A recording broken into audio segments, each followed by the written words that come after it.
Heidi ho, neighbor. I'm going to watch Sleeping Beauty here in a minute, but I figured, and I turned off my phone for the day, but I had to turn it back on anyways. So I decided to make this video real quick before I go away because I wanted to make it anyways. The sun is so beautiful today. So first of all, I'm wearing this really cute North Pole t-shirt for Christmas time, but it's so bright red, and let's just be honest, I was a little thuggy ruggy and red was not my color.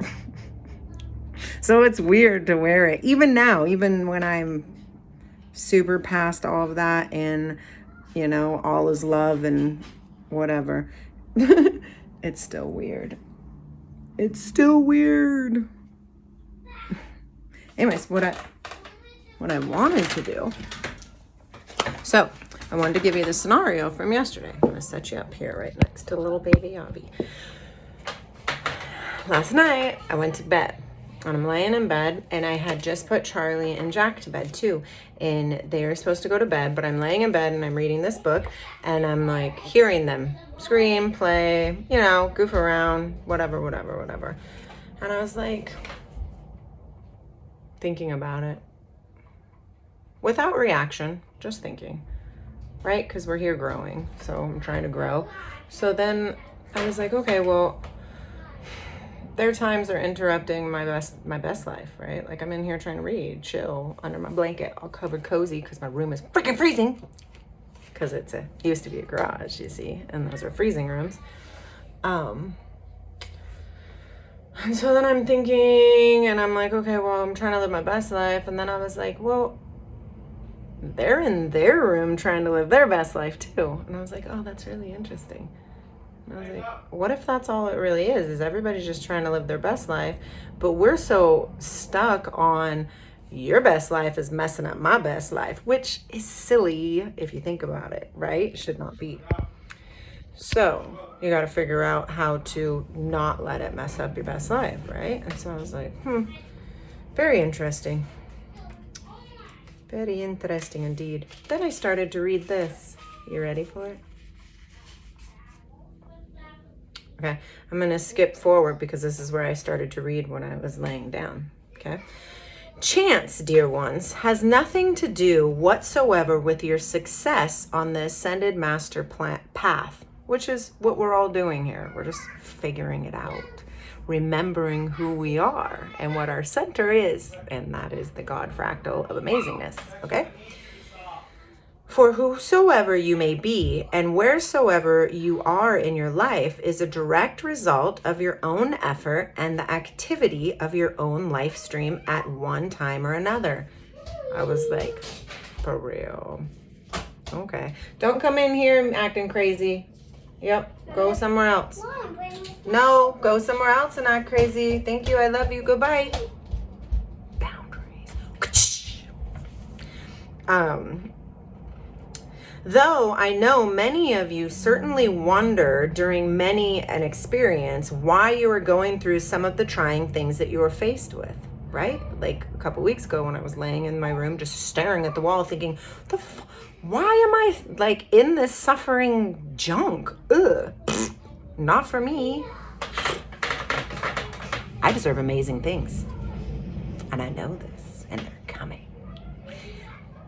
Many a surprising thing there may be that rears its head for you to deal with that you had never expected to encounter in a million years, if at all. But take courage, dear hearts. I say to you, all experience that the sincere students of the law is faced with. Hold on, let me redo that, okay? All experience that the sincere student of the law is faced with is not by chance, but it is a definite part of his growth and evolution, a definite part of the plan of his life stream, and must be faced squarely and dealt with. What is Lindsay? Lindsay, her entire life has been a runner, okay? Mess up, run. Mess up, run. Things go wrong, run. Wherever I'm running to, I have no idea, but I'm not running anymore. So now I'm seeing these things and I was like, oh, hot damn. So you're telling me, universe, that if something, and I know this already, this is just more confirmation. If something presents itself in your life, it's something to be dealt with, and that said thing is going to repeatedly present itself until you make it your B word, until you master it, right? And I was thinking this and I was like, okay, cool. So then I moved on. It says, I say this with all certainty of my being as I am here before you now. You must face your experience. There is no ifs, ands, or buts about it. Just get to it already, as you like to say. You must learn to be in the world. I'm always trying to run away from it.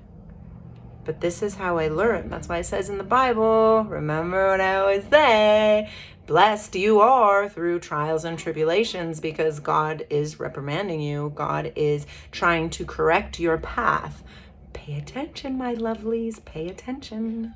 You can no more escape difficult experiences and still continue to grow than you could expect to breathe if you lived in a vacuum.